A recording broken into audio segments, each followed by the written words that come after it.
द्रौपदी थी कर्ण का प्यार, जाने महाभारत के इस अनोखे प्यार का क्या है सच। द्वापर युग यानी रास बिहारी कृष्ण का युग। कौरवों और पांडवों के इस दौर में जीवन के हर रस की महागाथाएं मिलती हैं। नफरत हो या प्रेम, हर किसी की पराकाष्ठा वाला एक से बढ़कर एक चरित्र इतिहास में अपनी जगह पक्की कर रहा था।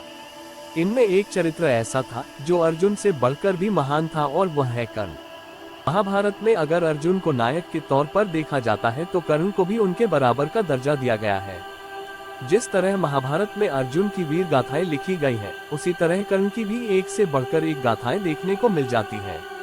लेकिन कर्ण को विडंबनाओं से रचे इस चरित्र को इतिहास में वह जगह नहीं मिली जो उसके समकक्ष अन्य चरित्रों को मिली। सूर्यपुत्र होकर भी ताम्र कर्ण सूतपुत्र कहलाए। महापराक्रमी और महादानी होते हुए भी अधर्म का साथ देने का कलंक लेकर जिया और मरा, जिसे सत्कार की जगह दुत्कार और प्रेम की जगह अपमान मिला। लेकिन कर्ण का जीवन इतना भर नहीं था। इस वीर और धनुर्धारी कर्ण में एक प्रेमी भी था, जिसकी प्रेम कहानियां उसके पराक्रम की छाया में दबी रह गईं। इसलिए कर्ण को नहीं मिला प्रेम। कर्ण ने प्रेम ही नहीं किया था, बल्कि सुंदरियों से अपने अपमान का बदला भी लिया था। ये बदला कभी द्रौपदी से लिया तो कभी अंसावरी से। द्रौपदी ने कर्ण को नहीं चुना था तो अंसावरी को कर्ण ने ठुकरा दिया था। सूर्यपुत्र को प्यार हुआ था दासी पद्मावती से, जो बाद में उनकी पत्नी बनी।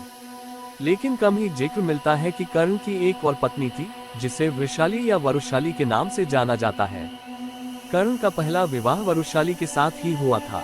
वरु दुर्योधन के सारथी सत्यसेन की कन्या थी। कर्ण की मृत्यु के बाद वरुशाली उनकी चिता पर सती हुई थी। एक कहानी कर्ण की दूसरी पत्नी सुप्रिया के बारे में भी मिलती है। सुप्रिया दुर्योधन की पत्नी भानुमति की सहेली थी। तमिल साहित्य में कर्ण की पत्नी का नाम पोन्नारुवी बताया गया है। माना जाता है कि सुप्रिया को ही पद्मावती और पुन्नुरुवी कहा जाता है। पद्मावती और अंसावरी से कर्ण के प्रेम की बात करें, उसके पहले कर्ण के जन्म के रहस्य पर रोशनी डालनी जरूरी है। इसी के कारण कर्ण को प्रेम नहीं मिला और वह खुद भी इंतकाम की आग में जलता है। कर्ण को क्यों कहते हैं सूतपुत्र? सूर्यपुत्र और कुंती पुत्र होने के बाद भी अनराज कर्ण जीवन के हर मोड़ पर अपमान का विष पीते रहे, क्योंकि वह इससे अधिक सूतपुत्र के रूप में चर्चित रहे। महारानी कुंती ने विवाह से पूर्व कर्ण को भगवान सूर्यदेव से प्राप्त किया था, इसलिए लोकलाज के चलते कर्ण को नदी में बहा दिया। महाराज धृतराष्ट्र के सारथी अधिरथ की पत्नी राधा ने कर्ण को नदी में बहते देखा तो उनका पालन पोषण किया। माँ के नाम से ही उन्होंने नाम चुना राधेय, लेकिन लोगों ने उन्हें कहा सूतपुत्र। द्रौपदी, एक नजर का प्रेम, एक पल में खत्म।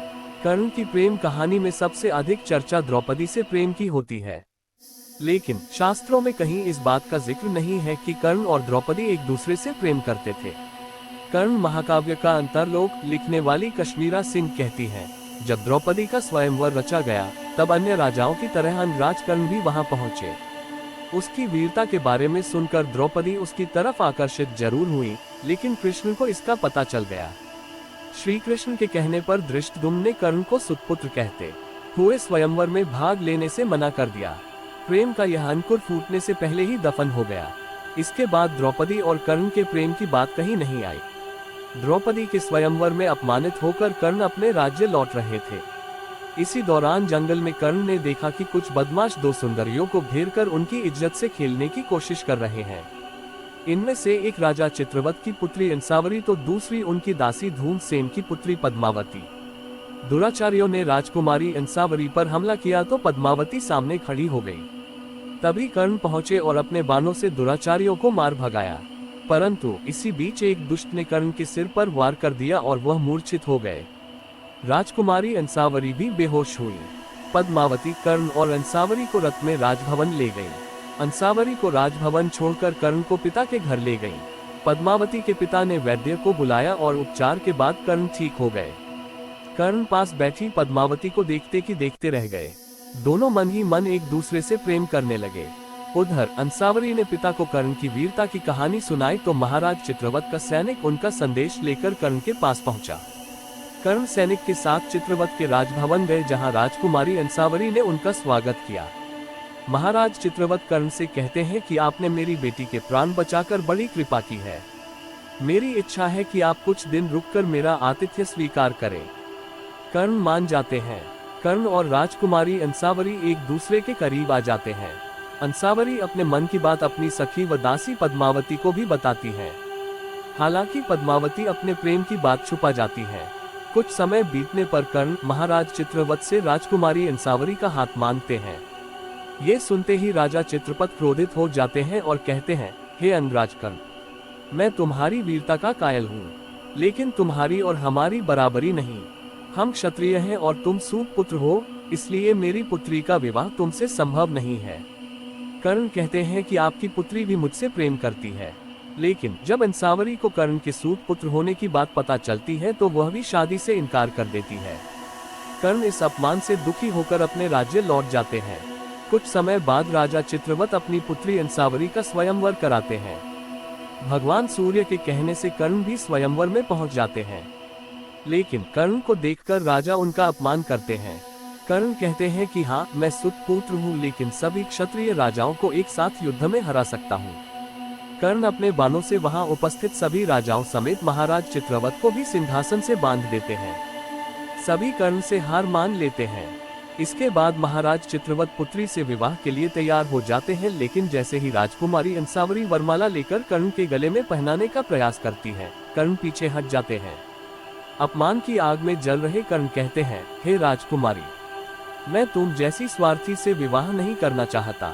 मैं तो उससे विवाह करूंगा जिसके मन में मेरे लिए निस्वार्थ प्रेम है। ये कहकर कर्ण पास खड़ी पद्मावती से पूछते हैं कि हे सूत कुमारी, क्या तुम्हारे मन में मेरे लिए प्रेम है? पद्मावती की स्वीकृति मिलने पर कर्ण उसे स्वीकार करते हैं। पद्मावती कर्ण के गले में वरमाला पहनाती है और उन्हें पति के रूप में वरण करती है। इस तरह कर्ण इंसावरी से अपमान का बदला लेते हुए उनकी दासी पद्मावती से विवाह कर लेते हैं। कर्ण पर पुस्तक लिखने वाली साहित्यकार कश्मीरा सिंह कहती है कि कर्ण जैसे वीर द्वापर युग में कुछ ही थे, लेकिन कर्ण को सूत पुत्र के नाम पर बार बार अपमानित किया गया, यहाँ तक कि यह उनके प्रेम में भी बाधक बनी। कर्ण के साथ न तब न्याय हुआ, न बाद में साहित्यकारों ने ही न्याय किया। प्रिय साथियों, अगर आपको वीडियो पसंद आए तो प्लीज चैनल को सब्सक्राइब जरूर करें। आप सब खुश रहे, सुंदर रहे।